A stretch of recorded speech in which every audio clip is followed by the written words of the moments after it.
ఎర్రవల్లి వ్యవసాయ క్షేత్రంలో Telangana photo journalist association క్యాలెండర్ను బీఆర్ఎస్ అధినేత కేసీఆర్, ఎంపీలు సురేష్ రెడ్డి, దామోదర్ రావు, వజ్రరాజు రవిచంద్ర, మాజీ మంత్రి ప్రశాంత్, మాజీ ఎంపీ సంతోష్ కుమార్, టీపీజేఏ రాష్ట్ర అధ్యక్షులు జి భాస్కర్, పలువురు ప్రజాప్రతినిధులు ఆవిష్కరించారు.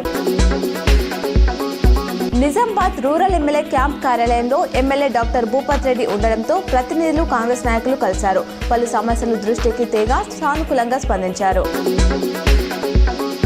సూర్యాపేట జిల్లా చివ్వేళ్ల సమీపంలోని లింగమతుల స్వామి పెద్దగట్టు జాతరకు భక్తులు పోటెత్తారు. ఆదివారం అర్ధరాత్రి నుంచి మొదలైన రద్దీ కొనసాగుతుంది. లక్షల సంఖ్యలో భక్తులు స్వామికి బోనం సమర్పించేందుకు తరలి వస్తున్నారు, మొక్కులు చెల్లించుకుంటున్నారు. బోధన్ రూరల్ పోలీస్ స్టేషన్ పరిధిలో రూరల్ ఎస్హెచ్ఓ మచ్చేందర్ రెడ్డి బృందం పేకట ఆడుతున్న 10 మందిని పట్టుకొని కేసు నమోదు చేశారు. సోమవారం వారిని బోధన్ న్యాయస్థాన సముదాయంలోని సెకండ్ క్లాస్ మెజిస్ట్రేట్ శేష తల్పసాయి ఎదుట హాజరుపరచగా వారికి ₹1000 జరిమానా, 1 రోజు జైలు శిక్షను విధించినట్లు బోధన్ రూరల్ ఎస్హెచ్ఓ మచ్చేందర్ రెడ్డి తెలిపారు. ఎలనినో సముద్ర ఉపరితల ఉష్ణోగ్రతలు పెరిగిన కారణంగా ఈసారి ఎండాకాలం ముందే వచ్చేస్తుందని వాతావరణ శాఖ నిపుణులు చెబుతున్నారు. నేటి నుంచి పగటి ఉష్ణోగ్రతల్లో అనూహ్య మార్పులు ఉంటాయని, అనేక ప్రాంతాల్లో 38 డిగ్రీలు నమోదవుతాయంటున్నారు.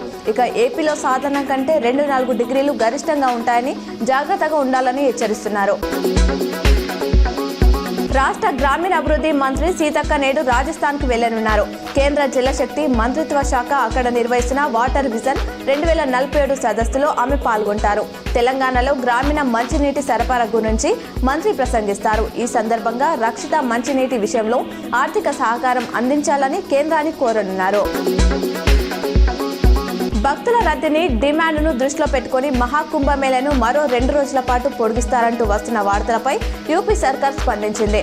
అలాంటి ఆలోచనలేవీ లేవని తేల్చి చెప్పింది. ముందుగా చెప్పినట్లుగానే ఈ నెల 26న మహాశివరాత్రి రోజునే కుంభమేళా ముగుస్తుందని వివరించింది. నిజామాబాద్ నగరంలో ఓటర్ల నిర్వహణ కోసం రాత్రి 12 గంటల వరకు అనుమతించేలా చర్యలు తీసుకోవాలని Nizamabad hotel restaurant owners association నాయకులు అర్బన్ ఎమ్మెల్యే ధన్పాల్ సూర్యనారాయణకు వినతి పత్రం అందజేశారు.